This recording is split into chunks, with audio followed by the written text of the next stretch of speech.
Om Swastiastu. Perkenalkan, nama saya Komagus Warida dari 12 IPS 2, nomor absen 25.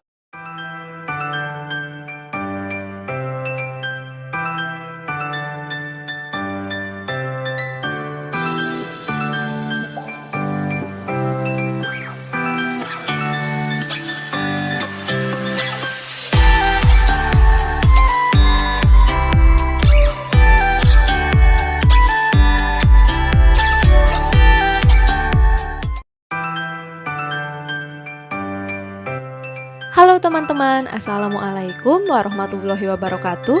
Berjumpa lagi bersama saya Siti Fatimah Agustini di channel Kids Learning Indonesia.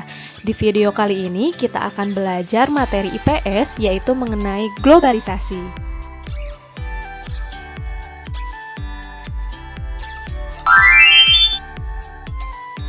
Oke teman-teman, apa kabar semuanya? Semoga kita selalu diberikan kesehatan oleh Allah Subhanahu wa Ta'ala sehingga kita dapat mengikuti pembelajaran ini dengan baik. Nah teman-teman, seperti biasa sebelum kita masuk ke pembahasan, saya akan menyampaikan tujuan pembelajaran kita kali ini. Yang pertama, teman-teman mampu mengetahui pengertian dari globalisasi. Yang kedua, teman-teman mampu mengetahui contoh globalisasi dalam kehidupan sehari-hari. Dan yang ketiga, teman-teman mampu memahami dampak positif dan negatif dari globalisasi. Oke teman-teman, kita masuk di pembahasan yang pertama. Nah teman-teman, ada yang masih ingat apa sih globalisasi itu? Iya betul. Globalisasi dapat diartikan sebagai sebuah proses di mana batas-batas dalam suatu negara menjadi bertambah sempit karena adanya kemudahan dalam berinteraksi antar negara, baik perdagangan, gaya hidup, informasi maupun dalam bentuk interaksi yang lainnya. Nah, teman-teman, secara singkatnya, globalisasi juga dapat diartikan sebagai suatu proses di mana semua penduduk di dunia ini bisa saling terhubung, bertukar segala sesuatu tanpa terikat batas wilayah dan kebangsaan. Atau globalisasi ini bisa disebut sebagai sebuah proses yang mendunia. Nah, teman-teman, selanjutnya teman-teman akan mengetahui faktor penyebab terjadinya globalisasi. Di sini ada teman-teman yang tahu apa saja sih faktor terjadinya globalisasi? Iya betul, faktor yang pertama yaitu perkembangan teknologi informasi dan komunikasi yang berperan penting dalam memudahkan interaksi manusia dimanapun kapanpun berada. Faktor yang kedua yaitu adanya kerukunan antar negara yang bisa memungkinkan terjadinya kerjasama antar negara baik dalam hal ekonomi, politik, maupun budaya. Kemudian faktor yang ketiga yaitu berkembangnya teknologi transportasi yang mempermudah akses transportasi dan ekspedisi antar negara.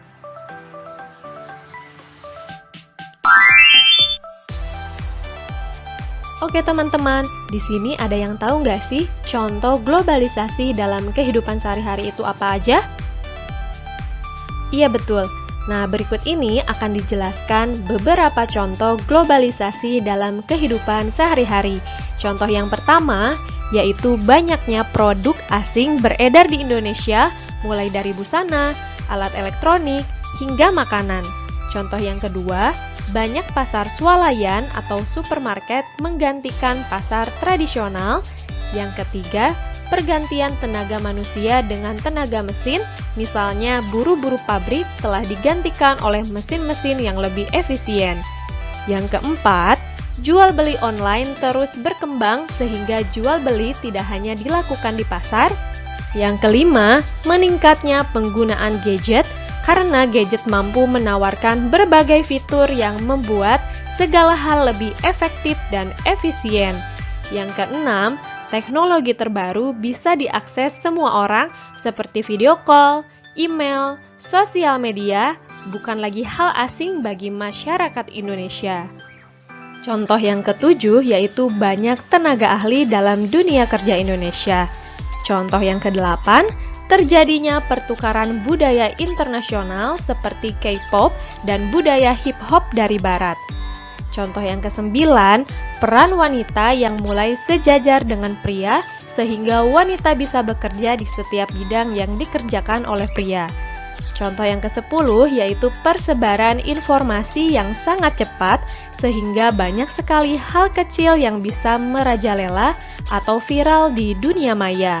Contoh yang ke-11 yaitu dibentuknya PBB atau Perserikatan Bangsa-Bangsa yang menjadi wadah yang memungkinkan proses globalisasi berjalan lancar. Contoh yang ke-12 yaitu pemerintah lebih terbuka dan demokratis mulai dari pemerintahan desa hingga pemerintahan pusat. Contoh yang ke-13 yaitu masuknya ideologi-ideologi asing sehingga kita harus berpegang teguh pada Pancasila. Dan contoh yang terakhir yaitu banyak bahasa asing yang dipelajari di Indonesia seperti bahasa Mandarin, Jepang, Prancis, Jerman, Arab, Rusia, dan lain-lain.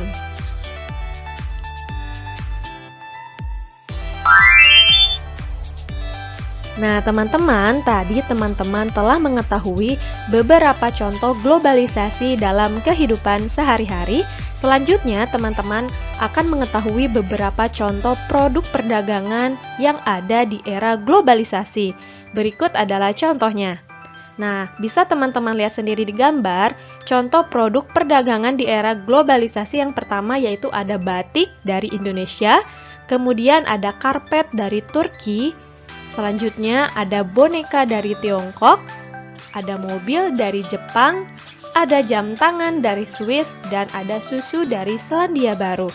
Nah, teman-teman, produk perdagangan tadi yang telah disebutkan merupakan contoh produk yang diproduksi oleh masing-masing negara yang telah dikenal oleh negara-negara lain atau dunia. Oke teman-teman, berikut adalah beberapa dampak positif dari globalisasi. Yang pertama, meningkatkan etos kerja yang tinggi, suka bekerja keras, disiplin, mempunyai jiwa kemandirian dan rasional. Yang kedua, menyebabkan kehidupan sosial ekonomi lebih produktif, efektif, dan efisien, sehingga membuat produksi dalam negeri mampu bersaing di pasar internasional. Yang ketiga, yaitu tingkat kehidupan yang lebih baik. Yang keempat, dapat memperoleh lebih banyak modal dan teknologi yang lebih baik. Yang kelima, meluaskan pasar untuk produk dalam negeri.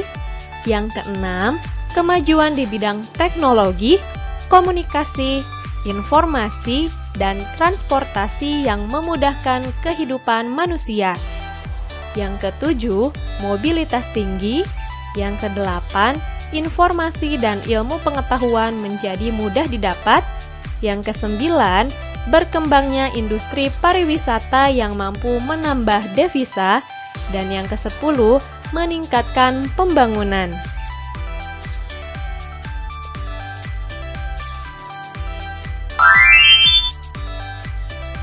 Oke teman-teman, tadi teman-teman telah mengetahui beberapa dampak positif dari globalisasi.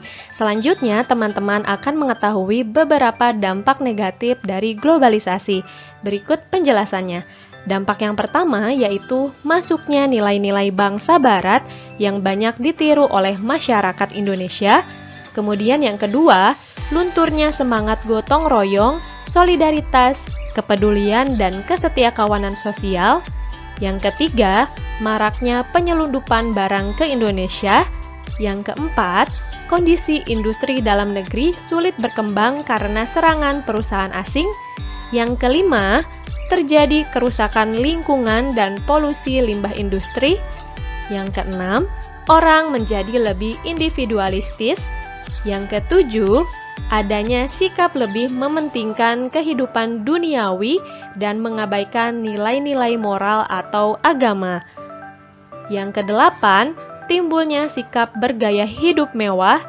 Yang kesembilan, munculnya sikap konsumtif atau boros. Yang kesepuluh, munculnya anggapan bahwa status seseorang di dalam masyarakat hanya diukur berdasarkan kekayaannya. Dan yang ke-11, yaitu mudah terpengaruh oleh hal yang tidak sesuai dengan kebiasaan atau kebudayaan suatu negara.